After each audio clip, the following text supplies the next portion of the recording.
حضرت محمد صلی اللہ علیہ وسلم کا امتی ہونا یہ اتنی بڑی بات ہے، اتنی بڑی بات ہے، اتنی بڑی بات ہے کہ جس کا ہم دنیا میں تصور نہیں کر سکتے۔ حضرت محمد صلی اللہ علیہ وسلم کے امتی ہونے کی وجہ سے عام آدمی تو کہے گا کہ بھئی امتی ہونے سے مجھے کیا حاصل ہوا، امتی ہونے سے مجھے کیا حاصل ہوا؟ میں اگر موسیٰ علیہ السلام کا امتی ہوتا تو بھی ایسے ہی دھکے کھا رہا ہوتا۔ آج میں حضرت محمد صلی اللہ علیہ وسلم کا امتی ہوں تب بھی دھکے کھا رہا ہوں۔ میں موسیٰ علیہ السلام، عیسیٰ علیہ السلام کا امتی ہوتا تب بھی میں بے روزگار ہوتا۔ آج میں حضرت محمد صلی اللہ علیہ وسلم کا امتی ہوں تب بھی بے روزگار ہوں، تو مجھے فائدہ کیا ہوا؟ میرے بھائیوں، نبی کریم صلی اللہ علیہ وسلم کا امتی ہونے کی وجہ سے اللہ تعالیٰ نے ہمارے ساتھ ایسی مہربانیوں کا معاملہ کر رکھا ہے کہ ہم اور آپ اس کا تصور نہیں کر سکتے۔ پچھلے زمانے میں کسی قوم میں کوئی برائی ہوتی، کوئی بدکاری ہوتی تو اللہ تعالیٰ بہت تھوڑی ان کو ڈھیل دیتے تھے، پھر ان کو پکڑ لیتے تھے۔ تھوڑی سی ڈھیل ملتی تھی پھر اللہ ان کو پکڑ لیتے تھے، تھوڑی سی ڈھیل ملتی تھی پھر اللہ ان پہ عذاب بھیج دیتے تھے، اور عذاب بھی ایسے کہ نوح علیہ السلام کی قوم پہ عذاب آیا، ایسا سیلاب آیا کہ ساری دنیا غرق ہو گئی، ساری دنیا اس میں غرق ہو گئی۔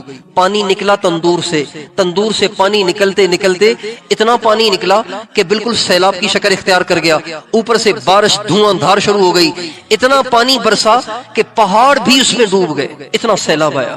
اللہ تعالیٰ نے نوح علیہ السلام کی قوم کو اس کے جرائم کی سزا میں ساری دنیا کو ڈبو دیا، اور دنیا میں کوئی بھی نہیں بچا سوائے نوح علیہ السلام کے اور ان کے ساتھ جو لوگ کشتی میں سوار ہو گئے تھے ان کے۔ ایسے ہی قوم ہود پہ اللہ نے عذاب بھیجا، ایسا عذاب بھیجا، ایسی زوردار ہوا بھیجی۔ وَأَمَّا عَادٌ فَأُهْلِكُوا بِرِيحٍ صَرْصَرٍ عَاتِيَةٍ، اللہ فرماتے عاد کا ہم نے نام و نشان مٹایا ایک ایسی زوردار ہوا کے ساتھ جو تیز بھی تھی اور ٹھنڈی بھی تھی۔ ریحن ہوا، سرسرن ٹھنڈی ہوا، تیز، آتیہ ایسی تیز تھی کہ فرشتے کے قابو سے بھی باہر چلی گئی تھی۔ فرشتہ ہوا کو کنٹرول کرتا ہے، فرشتہ بادلوں کو کنٹرول کرتا ہے، فرشتہ ہوا کو کنٹرول کرتا ہے۔ اللہ کہتے ہیں وہ ہوا ایسی تھی کہ فرشتہ اس کو قابو کرنے سے بے بس ہو گیا، اللہ پاک نے اپنی قدرت سے اس ہوا کو چلایا۔ ایسی زوردار ہوا تھی۔ سخرها علیہم 7 لیال و8 ایام حسوما فتر القوم فیہا سرعا، اللہ تعالیٰ نے 7 راتیں 8 دن مسلسل اس ہوا کو اتنا تیز چلایا کہ قوم عاد جو 100 فٹ کے لوگ تھے، 150 فٹ کے لوگ تھے، ہوا نے ان کو اٹھایا اور ان کو فضا میں لے گئی اور ان کو آپس میں ٹکرایا، ان کے دھڑ الگ کر دیے، ان کے سر الگ کر دیے، ان کے بازو الگ کر دیے، ان کی ٹانگیں الگ کر دیں، ٹکڑے کر کے اللہ پاک نے 7 راتیں 8 راتوں کے بعد 8 دن کے بعد ان کو زمین پہ پھینکا۔ پھر اللہ فرماتے ہیں فَتَرَ الْقَوْمَ فِيهَا سَرْعَا، اب تم دیکھو گے کہ کسی کی لاش کہیں پڑی ہے، کسی کی لاش کہیں پڑی ہے، کسی کا سر کہیں پڑا ہے، کسی کے پاؤں کہیں پڑے، دھڑ کہیں پڑا ہے۔ یہ اللہ پاک نے ان کو ہلاک کر دیا، ان کا نام و نشان بھی مٹا دیا۔ پھر اللہ فرماتے فَهَلْ تَرَى لَهُم مِّن بَاقِيَةٍ، ان کی نسلوں میں سے کوئی آج تمہیں بچا ہوا مل رہا ہے؟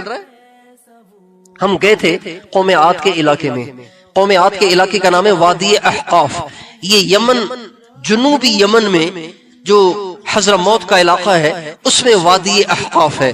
ہم ان کے علاقے میں گئے، ایسا سنسان ہے، آج بھی ان کا علاقہ سنسان ہے، آج بھی ان کا علاقہ ویران سنسان، جیسے ہمارے سندھ کا تھرپارکر ہے یا پنجاب کا چولستان ہے، بالکل اسی طرح سے پتھر ہی پتھر، پہاڑ ہی پہاڑ، اور مٹی ہی مٹی، ریت ہی ریت، کہیں کسی انسان کا گھر نظر نہیں آتا، کہیں کسی انسان کی آبادی نظر نہیں آتی، کہیں کوئی درخت نظر نہیں آتا، کہیں کوئی پھل پھول نظر نہیں آتا۔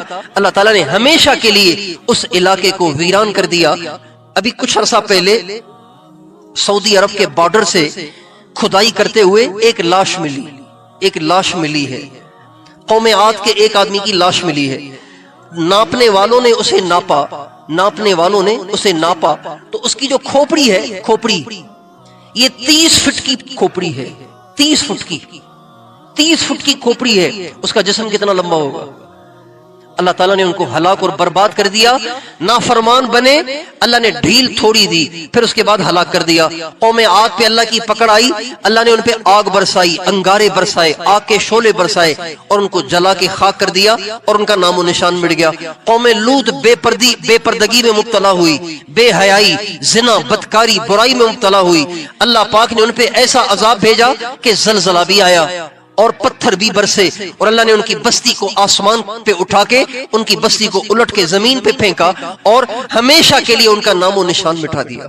اب آپ دیکھیں قوم نوح نے جو جرائم کیے, قوم شعیب نے جو جرائم کیے, قوم عاد نے جو جرائم کیے, قوم لوط نے جو جرائم کیے, یہ سارے جرائم ہمارے معاشرے میں ہو رہے ہیں کہ نہیں ہو رہے ہیں؟ بھئی ہو رہے ہیں کہ نہیں ہو رہے ہیں؟ حضور اکرم صلی اللہ علیہ وسلم کا امتی ہونے کا یہ نتیجہ ہے کہ اللہ تعالیٰ نے ہمیں ان عذابوں سے بچا رکھا.